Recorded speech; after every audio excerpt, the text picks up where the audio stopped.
I teach in the morning, so I'm not going to take too much up of your time. I'm sure some of y'all have jobs too. I just want to do 2 quick pieces, and then y'all will take a break, and then we'll get to the second half of the slam. Real quick, I just want to say, I haven't been around much lately, but I really love and appreciate this space. And when I say this space, like, you know, I mean poetry, I mean poetry slam, I mean soapboxing, everything that's been built here, and also the artist quarter.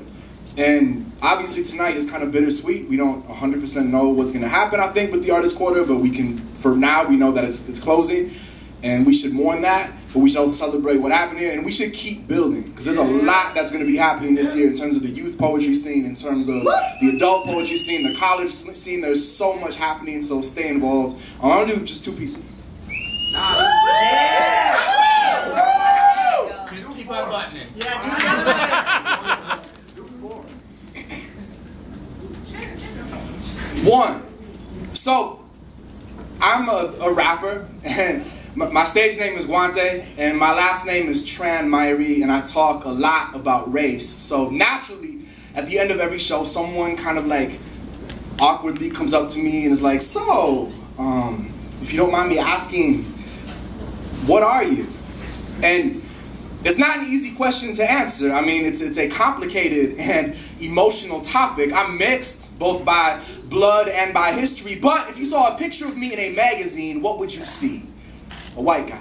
So there's always a kind of tension between my abstract heart and the more concrete reality of privilege, between internal and external identities, and maybe that's why I feel so at home here in the Twin Cities. A community inextricably bound to that tension, where the arts and literary and musical scenes are all so diverse and vibrant and beautiful, but if you saw a picture of them in a magazine, what would you see?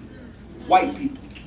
This is not a question of diversity, it is a question of who edits this metaphorical magazine, who funds it, who profits from it. Have you ever been in a magazine? Who decided that your story mattered, that your voice deserved an audience? Have you ever hung in a gallery? Have you ever bared your soul to the abyss only to have it chuckle back at you? When asked, what are you? Have you ever answered honestly? 2. In a Facebook Q&A, the Ordway's artistic director, James Rocco, responded to 46 questions regarding the decision to produce Miss Saigon, despite community outcry and protest of the musical's racist elements, by saying, Miss Saigon is a complicated and emotional topic. That's the end of the quote. It is one thing to chuckle at their callousness or cluelessness. It is something else to refuse to acknowledge that this is how just about every arts and media institution in the Twin Cities operates every day. When they say our programs are open to everyone, it's not our fault when only white people show up. When they say we'd like to hire more people of color, but they're not applying. When they say stop making good the enemy of perfect and never question who gets to define good in the first place. When every insufferable list of the things that make our community so great share the same 24 bullet points. Craig Finn, Skeen, Hot Dish, Joe Mauer, Target, the Coen Brothers, Minnesota Nights, 3M, sculptures made of butter, the Mall of America, the fact that the Oregon Trail video game was invented here, and to quote the city pages, everyone has a cabin on the lake.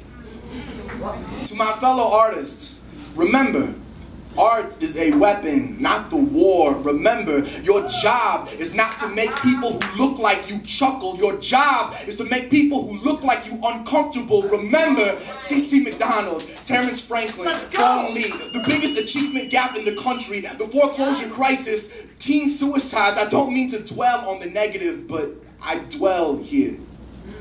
No cabin on the lake, no helicopter on the stage.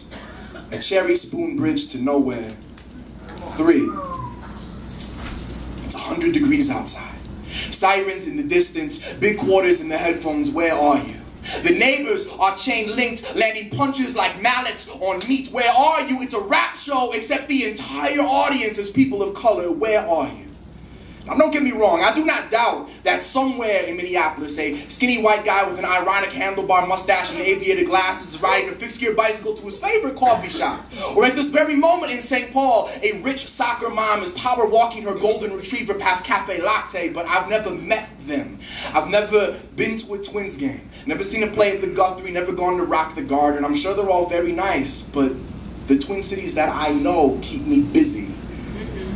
A child gets slammed into a locker for wearing a rainbow button. Where are you? A group of men pray together in the back room of a mom and pop restaurant. Where are you? The students learn the footwork first, internalize the rhythm, save that spinning on your head shit for later. Where are you? Go to Tibet or Central America or India to find yourself. If you really think that's where you're hiding, as if there weren't a million stories in every crack in the concrete here, as if the South Side weren't exotic enough. The things we make invisible do not disappear. We simply cloud our own perception. Minnesota nice.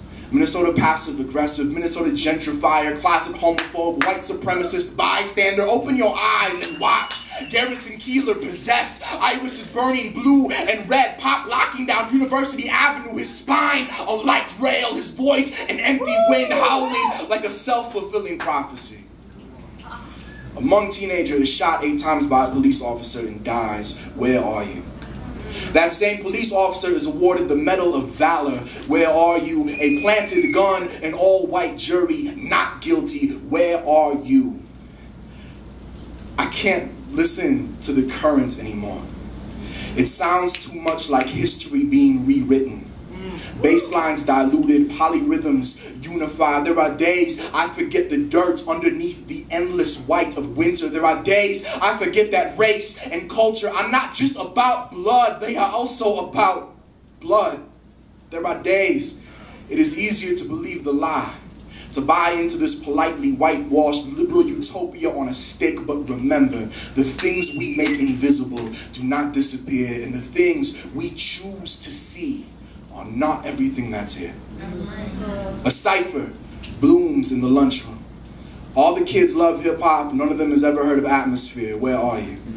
A group of activists march for gay rights, but it's not Pride Week and they're not talking about marriage. Where are you? The difference between Keith Ellison and Michelle Bachmann is a single step further up Central Avenue. Where are you? Frogtown. Where are you? Northside. Where are you? Phillips, Eastside, Little Earth, Midway, Cedar Riverside, Uptown, Downtown, Northeast, Suburbs. Where are you? Where are you? We, all of us, are right here.